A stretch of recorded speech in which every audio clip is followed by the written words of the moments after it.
banda. So yeah, kanan.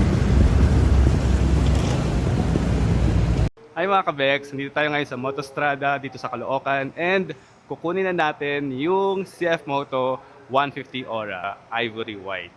So as the first owner, eto. So nandito tayo sa portion ng display ng CF Moto 150 Aura. So ito yung kukunin nating color. This is the Ivory White. And then this one is the Royal Blue na may red. And on this side naman is the green, medyo vintage white yung kulay niya. And marami rin nagkakagusto dito sa Velocity Gray or gusto nila silver as they call it.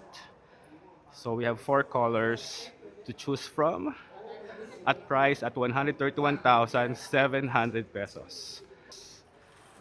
Ang ating brand new CF Moto 150 Aura. Wow! Sana sa first owner, tapos sana kaka-aura ko magka-jowa tayo. Ayan. Naka-plastic pa, grabe. Oh my God.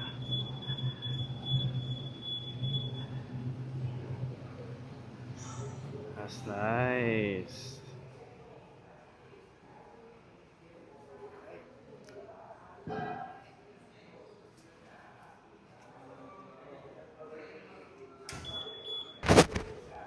Excited na ako, grabe.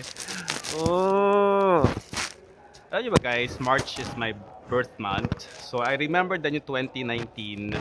Kasi 2019 ako nag-start magmotor eh. So, yung 2019, bumili rin ako ng scooter. Ah, ibang brand naman yon. Kaya ako napabili ng scooter kasi I was heartbroken. So naghanap ako ng way para maka-move on.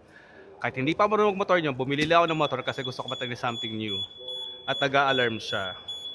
Okay, sorry na. Ito guys, so napakaswerte natin kasi nandito yung marketing manager ng Motostrada. Ibig sabihin lahat ng brands under Motostrada, which is CF Moto. Tuturuan niya tayo paano i-demo or i-operate tong CF Moto 150 Aura. So his name is... My name is Diego. As Yan. sabi nga niya, I'm the marketing manager for CF Moto Philippines and Motostrada. We're here today para to officially release the bike kay Paolo here. Kasi siya yung unang-una na na para official owner siya. Well, hindi pa siya nalo-launch, nakita niya lang siguro sa internet or sa mga pages namin, binayaran niya na agad. So that's why he's the official first owner of the Tsaka excited 150 ako. Aura. Kasi yung nilaunch siya sa China 6 months ago. That was 2025. Talagang sabi ko, wow. Tapos, the specs itself, features pa lang. Tapos yung nakita ko lang, especially like face-to-face, Oo. iba-iba. Iba, no? Iba yung aura niya actually. Pang-aura mo to. Yes, So anyway, okay. simulan natin. Okay. Ha? Of course, the engine, it's a 150cc na CVT engine and it has 4 valves. Ano yun rin yun?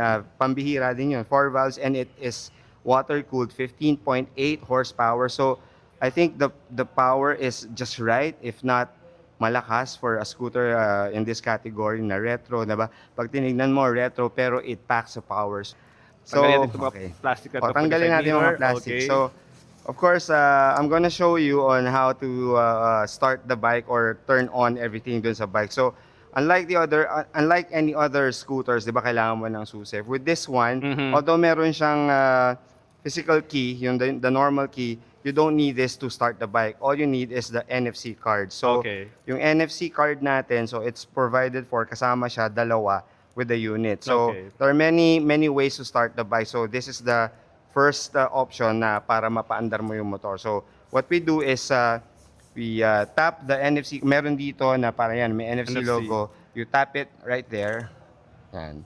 So, may marinig ka na clicking sound. So, that's Yeah, when you know oo. that it's working. Mhm. So, yan. Magbo-boot na yan. Lalabas na yung display and everything. Pag nandyan na siya, of course, the normal way is, meron siyang ignition dito. Ay, sorry. Ayan. Okay. Start na, di ba? Mhm. So, that's the most basic way na kung paano mo siya is a start. Okay. So, the second option is, kunyari, naiwan mo yung NFC card mo sa bahay, di ba? Or nawala. So, there's a way to start the bike using a PIN code. pangatlong way Pangatlong para way. So, all you need to do mandar. is sit on the bike. Pag naka-on na siya, Okay. sakay ka, wala kang pipindutin, sasakay ka lang. Ayan Ayun. na. Galing naman. Nag-start, di ba? Wow. Ayan, para marinig. Ayos Di ba? Okay. Yun, ang 3 ways to start the engine. Or like any other scooter in the market, ang pinakamaganda dito yung meron siyang traction control, di ba? That's unheard of. Parang, I don't know if there's any other scooter right now in the Philippines that has a traction control na pwede mong i-on and i-off. Di ba? Yung iba kasi Pambihira. hindi pwedeng i-off. Oo. Tapos, syempre, meron siyang ABS, both front and rear.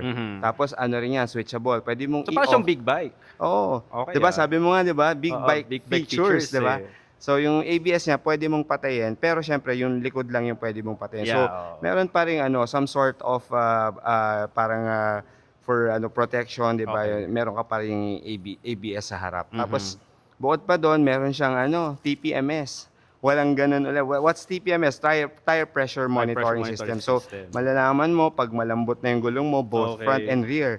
So, merong mga indicator yan sa display na malambot na yung gulong mo. Paano binubuksan yung upuan? Kasi kayo yung hinahanap ko may switch ba? Nasa yung switch Oo. yung upuan? Yun pa isa dito. So, para mabuksan yung upuan, another special feature, kailangan syempre naka-on. Kasi electronic yung button ng switch ng upuan natin to open the lid. Okay. So, there's a parang hidden button here, Okay. right under the upholstery ng seat sa likod. All you need to do is press it. Yun. Diba?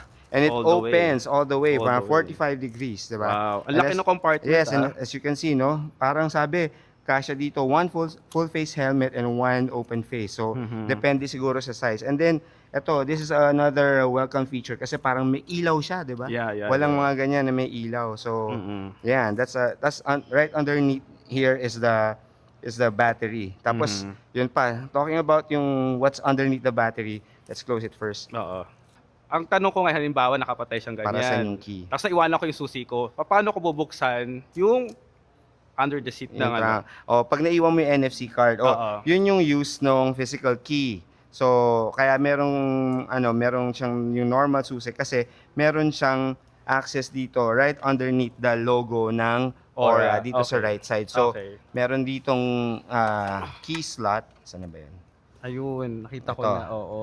So, halimbawa, nalobat ka, di ba? Oo. Kasi pag Galing. nalobat ka, hindi mo na mabubuksan yung So, you need to use your key para mapalitan yung susi. Ay, yung baterya. Tsaka, ang Yan. galing ng ginawa ng CF Moto Oo. kasi hindi siya naka-expose unlike with other Oo, brands. tago. So kasi di ba yung iba, pag iniwanan mo matagal, pwedeng kalikutin. Di ba? Ito tago talaga. So very discreet, syempre for security and safety. Oo. So ang galing. So, yun. Kaya may susi. Yun yung use ng susi. For the seat para mabuksan mo. Alright? Another pa na wala ulit sa scooter category dito sa Pilipinas is meron siyang front and rear na cameras. Nice. So, So, built-in na talaga siya. Oo, built-in siya. It's not an accessory, it's already built in the scooter. Tapos yan, parang ang function niyan is it works like a dashcam. So we all know about what a dashcam is. So it records lahat ng trip mo, daily mare-record 'yan kasi meron siyang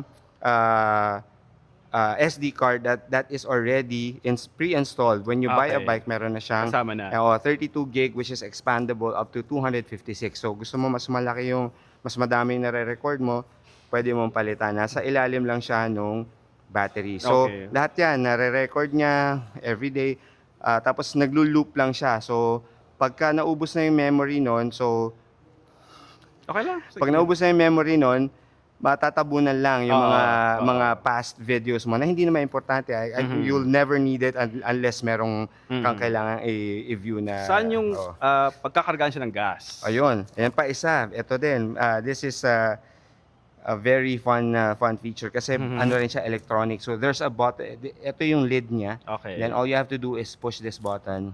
There. Wow, Diba? Grabe, para aeroplano, diba? Correct. Let's do it again, diba? Ayan.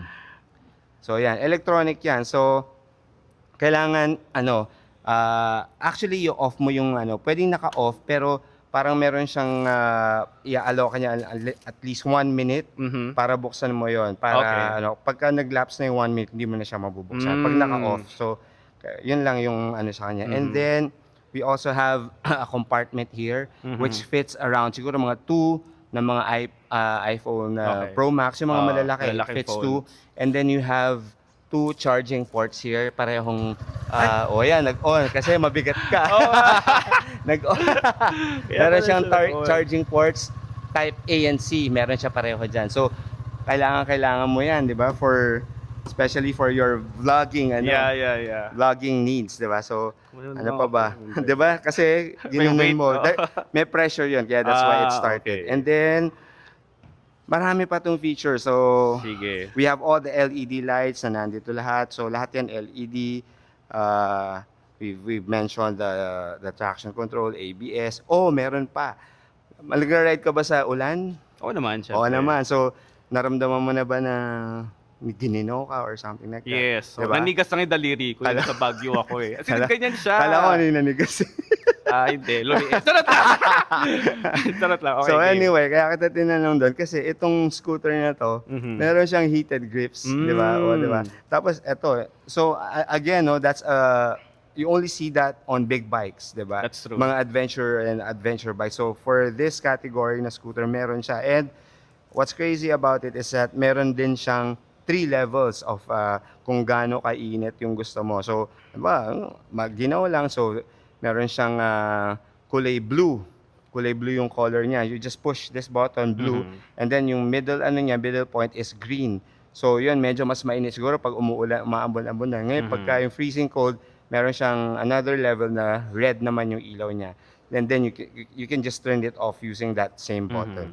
How about the warranty? Warranty, 2 years sa engine and then 1 year sa electricals. And then meron For pa- the service, like PMS. Oh, of course. For the service, you can always go to any official dealers ng CF Moto, and we have one right here sa Motostrada, right here in Grace Park, Caloocan. We're in ito yung ating parang main showroom for Motostrada and CF Moto. Dito magpapaservice ka. We have all the parts that you're gonna need if ever something goes wrong with your scooter. Dito meron tayo niyan. That's easily available. Fuel tank niya, ang capacity is 8 liters. Tapos ang claimed na gasoline consumption is around 36 to 38 taas din. kilometers per liter. Sobrang Nice. tipid niya. For the power that it gives, sobrang tipid niya. So, how about the tires? Of course, the tires niya, pareho yung 12-inch tires. Yung sa harap niya is 110, and then yung sa likod is 120.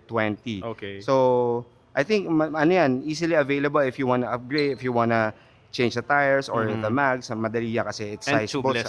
tubeless. Tubeless Both siya. size 12 siya. And then, Okay. yun lang, pag pinalitan mo, of course, parang ingatan nyo yung TPMS, diba? Kasi nasa ilalim. It's equipped with a Okay. TPMS. So, nandun siya sa ilalim ng pito. So, you can just easily remove it and have it installed kung magpapalit ka ng rims mo. Nabasa ko rin sa internet na meron siyang app.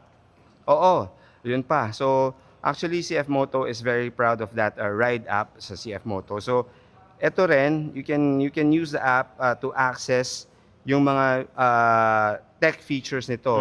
So, all you need to do is download the app sa phone mo and then connect the phone into this bike. Then, makikita mo lahat ng features. I-register mo yung bike mo, makikita mo lahat ng features ng Aura doon sa app mo. And then, nandun na lahat. You can access yung maps, ganyan. Yung map niya, lalabas yan dito with the T-Box. So, if na-install na ng T-Box yung Aura mo, you can easily access all the available features doon sa ride app ng CF Moto. So, pag bumili sila ng unit, for example, bumili ako, so, i-install pa natin. I-install pa natin Okay. yung ano. If you want that, we can have it installed for the customer. Okay guys, alam niyo rin, since option yung T-Box, syempre nagpalagay tayong T-Box para ma-maximize natin yung full potential ng CF Moto Ride app and Oo. also yung experience ko rin as a rider. That's about it, Paolo. Wow! And I'm officially turning over your 150 Aura, and here are the keys. And again, congratulations. Thank you so much. Thank you. I'm excited. Yay! Makaka-aura na ako ng bonggang-bongga Aura, dito. aura.